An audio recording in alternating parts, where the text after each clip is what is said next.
வணக்கம். ஜெர்மனியில் நடந்த இசை கொண்டாட்டம். உண்மையிலேயே அது மிகப்பெரிய இசை கொண்டாட்டம். இதில் 40 ஆண்டுகளுக்கு பிறகு கவிப்பேரரசு வைரமுத்துவை பற்றி பேசிய இசைஞானி இளையராஜா. இது குறித்து தான் பார்க்க போறோம். இசைஞானி இளையராஜாவை பொறுத்த வரைக்கும் அவருடைய மேடையில தனி அந்த காம்பியரிங் சொல்லக்கூடிய தொகுத்து வழங்குறதுக்கு ஒருத்தர் தேவையில்லை. ஏன்னா அப்படின்னா அவரே எல்லாத்தையும் பேசிடுவாரு. இடையில நகைச்சுவை, சீண்டல் அந்த மாதிரி பார்த்தீங்கன்னா ரொம்ப கலகலப்பாக இந்த நிகழ்ச்சி போயிடும். அதுலேயும் குறிப்பா ஜெர்மன்ல நடந்த இந்த இசை கொண்டாட்டம் இன்னும் கொஞ்சம் கூடுதல் அப்படின்னு தான் சொல்லணும். அந்த அளவுக்கு ரொம்ப சிறப்பா கொண்டாட்டமா இருக்கு. ராஜா சாரை பொறுத்த வரைக்கும் என்ன அப்படின்னா ஒரு ரொம்ப ரொம்ப கரெக்டா அப்படி நடக்கணும் அப்படின்னு நினைப்பாரு. இதுல கொஞ்சம் ஜாலியா இருங்கப்பா அப்படின்னு அவர் விட்டது மாதிரியும் ரொம்ப அழகா பல விஷயங்கள் தெரிஞ்சுச்சு. அதுலயும் குறிப்பா இதுக்குள்ள பாத்தீங்கன்னா கலைஞர்களே ரொம்ப கொண்டாட்டம் போட, இதையும் தாண்டி ரசிகர்கள் இருக்காங்கல்ல, ரசிகருடைய கொண்டாட்டம் இன்னும் ரொம்ப கூடுதலாக இருந்துச்சு. அதுலயும் குறிப்பா நம்ம எல்லாம் என்ன நினைப்போம் அப்படின்னா டென்ட் கொட்டாய்களை தான்ப்பா விசில் அடிப்பாங்க, படிக்காத பாமரர்கள் தான்ப்பா விசில் அடிப்பாங்க அப்படிங்கிற ஒரு கணக்கு எல்லாருடைய மனசுல இருக்கும். ஆனா இதுல என்ன ஆச்சு அப்படின்னா நம்மாளு என்ன படிச்சுட்டு என்ன வேலைக்கு என்ன வெளிநாட்டுக்கு போனாலும் இங்க கொண்டாட்டம்னு வர்றப்ப மனுஷ மனசு ஒண்ணுதான் அப்படின்ட்டு ஜெர்மனியில இருக்கக்கூடிய இளையராஜா ரசிகர்கள் ரொம்பவே பயங்கர கொண்டாட்டத்துல விசில் அடிக்க ராஜா சார் சொல்லி சொல்லி பாக்குறாரு. ஆனாலும் அவரால் ஒரு அளவுக்கு மேல சரிப்பா விசில் அடிச்சுட்டு போங்கப்பா அப்படிங்கிற அளவுக்கு சரி அப்படிங்கிற இடத்துக்கு ஒரு பக்கம் வந்துட்டாரு. இன்னொரு பக்கம் நீங்க கவனிச்சு பார்த்தீங்கன்னா இசைஞானி இளையராஜாவை பொறுத்த வரைக்கும் இந்த பாடல்கள்ல ரொம்ப வித்தியாசமாவே பல பாடல்கள் பண்ணாரு.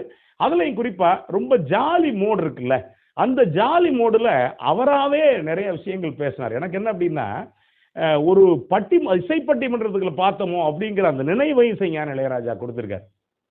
அதுலயும் குறிப்பா ஒரு இடம் என்ன பண்ணியிருப்பாரு அப்படின்னா இந்த மைக்கு வேலை செய்யல. வேலை செய்யலன உடனே அது என்ன சொல்றாரு அப்படின்னா தமிழ்நாட்டில் தான் அப்படி இங்கேயுமா இப்படி அப்படிங்கிறது மாதிரி ஒரு சின்ன கலாய்ச்சிட்டு போயிருப்பாரு. அதுலயும் குறிப்பா இன்னொரு விஷயம் சொல்லியிருப்பாரு. அந்த ஒன்ஸ் மோர் அப்படிங்கிற ஒரு நகைச்சுவை வரும்.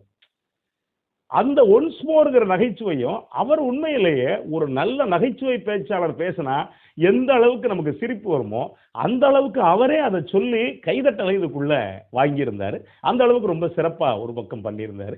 இன்னொன்னு இதுக்குள்ள அவர் பொதுவா பேசுற விஷயங்கள்ல கொஞ்சம் ஒரு சில விஷயங்கள் கூடுதலாம். அப்படி பேசிட்டு இருக்கக்கூடிய மனுஷன் திடீர்னு தத்துவத்துக்குள்ள வந்துருவார். இதுல 2 வகையான விஷயங்கள் சொன்னார். ஒண்ணு என்ன அப்படின்னா இன்னைக்கு வரைக்கும் எனக்கு இசை தெரியாது அப்படிங்கிறார். சொல்லிட்டு சிரிக்கிறதுக்கு சொல்லல, நகைச்சுவைக்கு சொல்லல, உண்மையிலே தான் சொன்னேன் அப்படின்னாரு. இது உண்மையிலேயே ஒரு ஞான நிலை தான் இது. ஏன் அப்படின்னா அதுக்குள்ள இசைங்கிறது ஒண்ணுமே இல்லைன்னு சொல்லுவாங்க.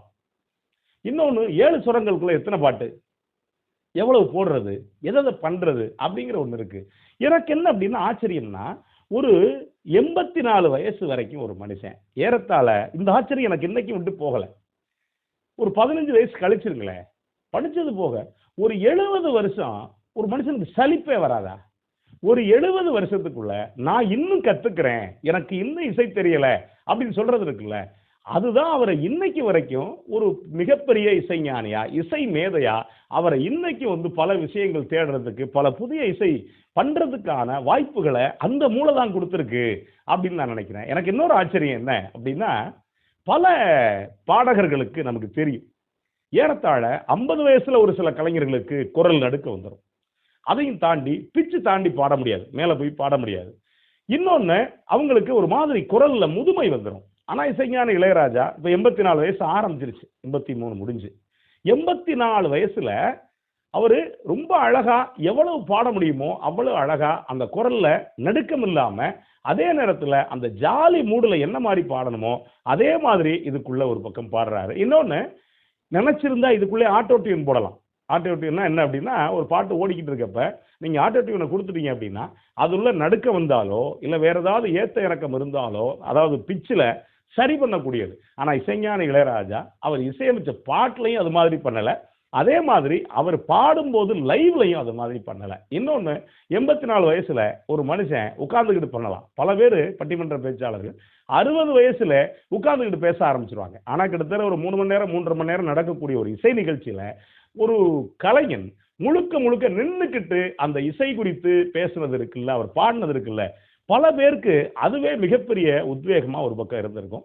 நான் சொன்னது இருக்கு இல்லையா, எனக்கு இசை தெரியாது அப்படின்னு சொன்னார். இன்னொன்னு சொன்னார் என்ன அப்படின்னா காத்துக்கு எதிர்காத்து தான் இசை அப்படின்னார். அது ரொம்ப முக்கியமானது. ஏன் அப்படின்னா காத்து நம்மளை சுத்தி உழவிக்கிட்டு இருக்கு. அதுக்குள்ள நிறைய தத்துவங்கள் பேசினாரு.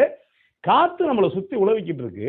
அதுலயும் நம்ம பேசுறோம்ல, அப்ப உழவிக்கிட்டு இருக்க காத்துல நம்முடைய பேச்சு, இந்த காத்து நல்லா ஒரு சில பேர் பாத்தீங்கன்னா தெரியும், ஃபூ அப்படின்னா காத்து ஓடும்.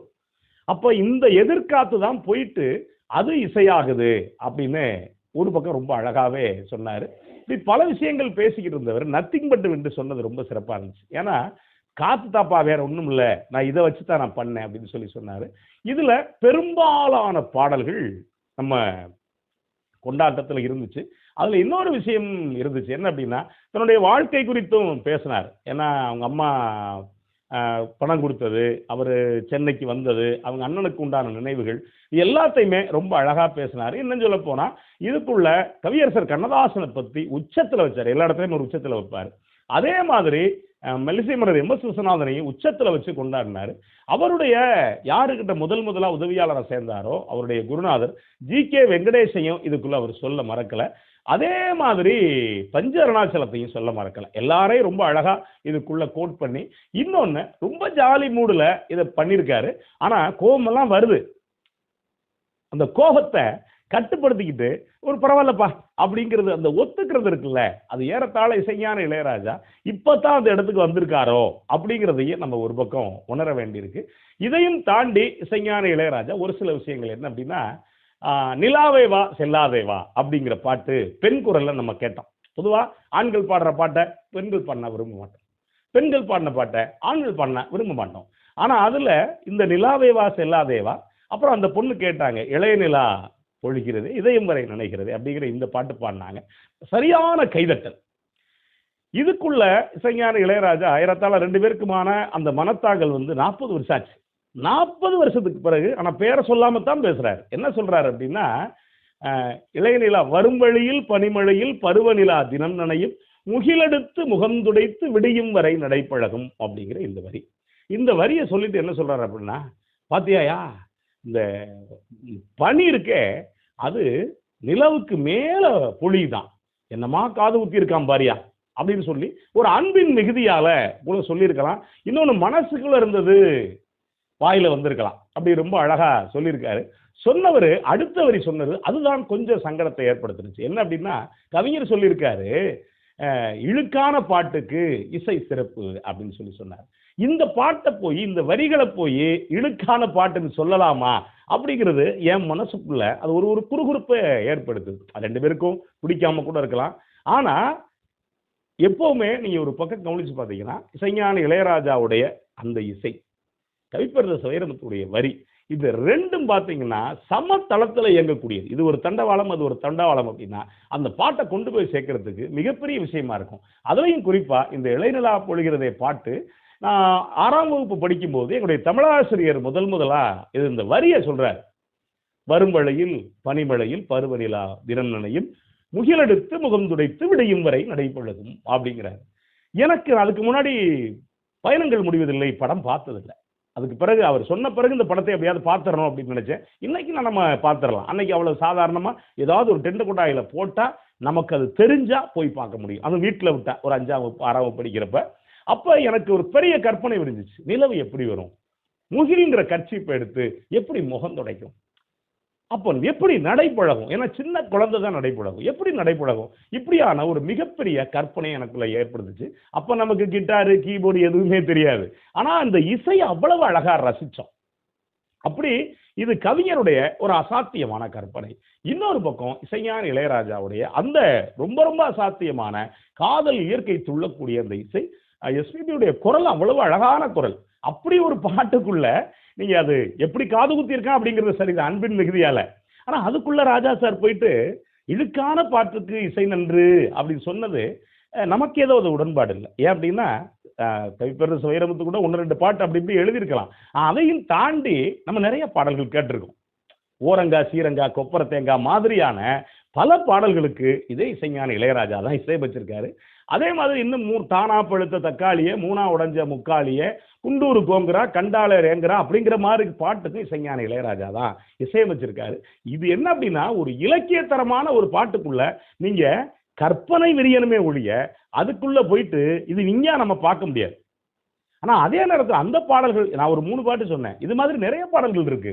அந்த பாடல்களுக்கெல்லாம் தெரிஞ்சே தான் இசைஞானி இளையராஜா இசையமைச்சிருக்காரு. இப்ப அந்த பாடல்களை எல்லாம் நீக்கிட்டு நல்ல வரிகளை கொடுத்திருக்கலாம். ஆனா அதை விட்டுட்டு ஒரு நல்ல பாட்டுக்குள்ள இப்படி போயிட்டு சொன்னது அப்படிங்கிறது, ஒருவேளை அவரு எப்படியாவது சொல்லியிருக்கலாம். ஆனா இப்படி ஒரு அழகான பாட்டு, அந்த பாட்டு குறித்து 40 ஆண்டுகளுக்கு பிறகு கவிஞர் குறித்து ஒரு இசைக்கலைஞன், ஒரு இசைஞானி பேசியிருக்காரு. வாய்ப்பு இருந்தா அந்த தொகுப்புகளை போய் பாருங்க. நன்றி, வணக்கம்.